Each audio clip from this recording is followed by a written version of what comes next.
Subscribe कीजिए ध्येय IAS channel को और बेल आइकन को दबाइए लेटेस्ट वीडियो सबसे पहले देखने के लिए।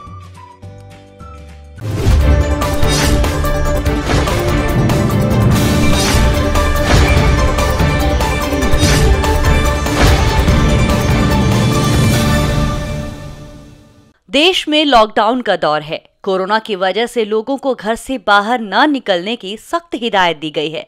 सिर्फ कुछ आपात स्थितियों में घरों से बाहर निकलने की छूट है।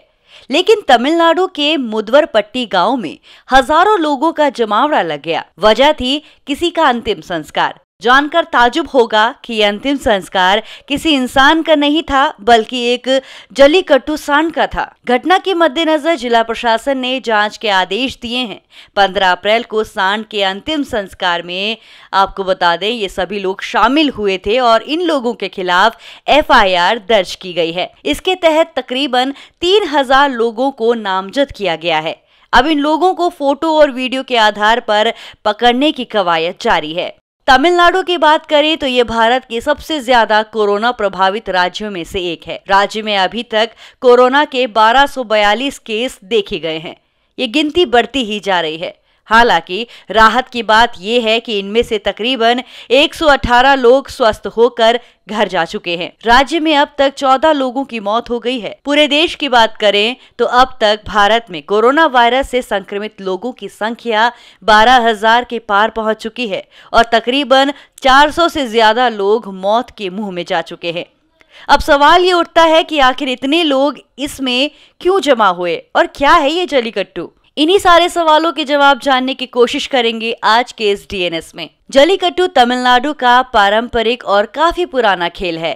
सांड के ब्रीड में से जो सबसे अच्छा होता है उसे जल्लीकट्टू खेल के लिए तैयार किया जाता है। जल्लीकट्टू में भाग लेने वाले सांड के प्रति लोगों की आस्था होती है। असल में जल्लीकट्टू तमिलनाडु राज्य का एक परंपरागत खेल है जो वहां के गांवों में बड़े उत्साह के साथ खेला जाता है। इसे दक्षिण भारत के कृषि प्रधान विरासत का एक महत्वपूर्ण अंग माना जाता है। दरअसल साल का दिसंबर और जनवरी महीना तमिलनाडु में फसल कटाई का मौसम होता है। फसल कटने के बाद वहां 4 दिनों तक पोंगल उत्सव मनाया जाता है। इस उत्सव का तीसरा दिन पशु को समर्पित होता है और इसी दिन लोग जल्लीकट्टू का खेल खेलते हैं। परंपरा के मुताबिक खेल की शुरुआत में 3 बैलों को खुला छोड़ दिया जाता है और इसे कोई नहीं पकड़ता।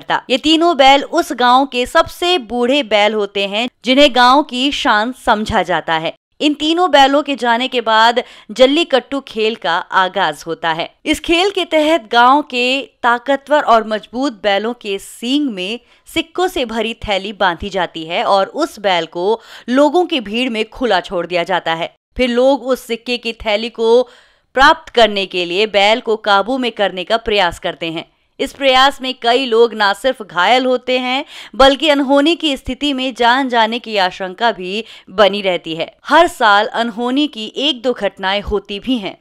अभी तक की खबर के अनुसार इस साल भी 2 लोगों को इस खेल में अपनी जान से हाथ धोना पड़ा है। इस खेल में केवल इंसान ही नहीं, बैल को भी दर्द से गुजरना पड़ता है। वो भी घायल होते हैं। अंततः जो भी बैल को काबू में करने और उसके सींग पर बंधे सिक्कों के थैले को प्राप्त करने में सफल होता है उसे खेल का विजेता घोषित कर इनाम दिया जाता है। गौरतलब है कि जल्लीकट्टू तमिल शब्द जल्ली और कट्टू से मिलकर बना है। इतिहास के पन्नों को पलटे तो पता चलता है कि जल्लीकट्टू पौराणिक शब्द सल्लीकासु का अपभ्रंश है, जहां सल्ली का अर्थ है सिक्के की थैली और कासु का तात्पर्य बैल के सींग से है। कहा जाता है कि जल्लीकट्टू तमिलनाडु की तकरीबन 2500 साल पुरानी परंपरा है। पौराणिक काल में योद्धा लोग अपनी शक्ति का प्रदर्शन करने के लिए इस खेल का सहारा लेते थे।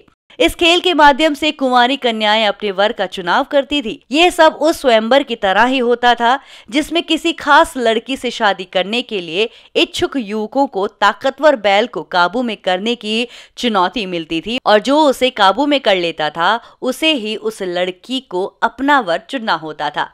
जल्लीकट्टू पर पशु कल्याण से संबंधित संगठन और कार्यकर्ता लंबे समय से आपत्ति जताते रहे हैं। इस खेल के विरोध में 2 संगठन सबसे अधिक मुखर रहे हैं। पहला people for the ethical treatment of animals और दूसरा federation of India animal protection agency. इन संगठनों ने मिलकर वर्ष 2006 में जल्लीकट्टू पर प्रतिबंध लगाने के लिए मद्रास हाईकोर्ट का दरवाजा खटखटाया था। एक लंबी कानूनी लड़ाई के बाद मामला सुप्रीम कोर्ट तक पहुंचा और 7 मई 2014 को देश की शीर्ष अदालत ने जल्लीकट्टू खेल में पशुओं के साथ हिंसक बर्ताव को मानते हुए खेल पर प्रतिबंध लगा दिया था। इस बीच साल 2011 में केंद्र सरकार द्वारा भी जल्लीकट्टू के विरोध में एक अधिसूचना जारी की गई थी, परंतु उस पर राज्य में अमल ना के बराबर हुआ था। जानवरों की परवाह करने वाले कुछ संगठन इस खेल पर बैन लगाने की मांग करने सुप्रीम कोर्ट पहुंचे थे। कोर्ट ने बैन लगा भी दिया, लेकिन तमिलनाडु के लोग नहीं माने, सड़कों पर उतर आए, हिंसा होने लगी। जल्लीकट्टू मरने मारने का सवाल बन गया। ये संस्कृति और आस्था का सवाल बन गया। कमल हसन और रजनीकांत जैसे तमिल सुपरस्टार्स ने भी जल्लीकट्टू का समर्थन किया था। स्थितियां इतनी बिगड़ गईं कि जल्लीकट्टू को फिर हरी झंडी मिल गई। हाल में हुई घटना ने लॉकडाउन नियमों को तार-तार कर दिया है। यहाँ पर इस बात पर ध्यान देना जरूरी है कि कोरोना वायरस का धर्म, आस्था और विश्वास से कोई लेना देना नहीं है। ये वायरस लाइलाज है और किसी को भी संक्रमित कर सकता है। इसके बचाव का सिर्फ एक तरीका है, खुद को घरों के भीतर रखें और पूरी सावधानी बरतें, क्योंकि जान है तो जहां है। परंपरा और संस्कृति का वजूद तभी तक कोई मायने रखता है जब तक इस मानव जाति का अस्तित्व कायम है।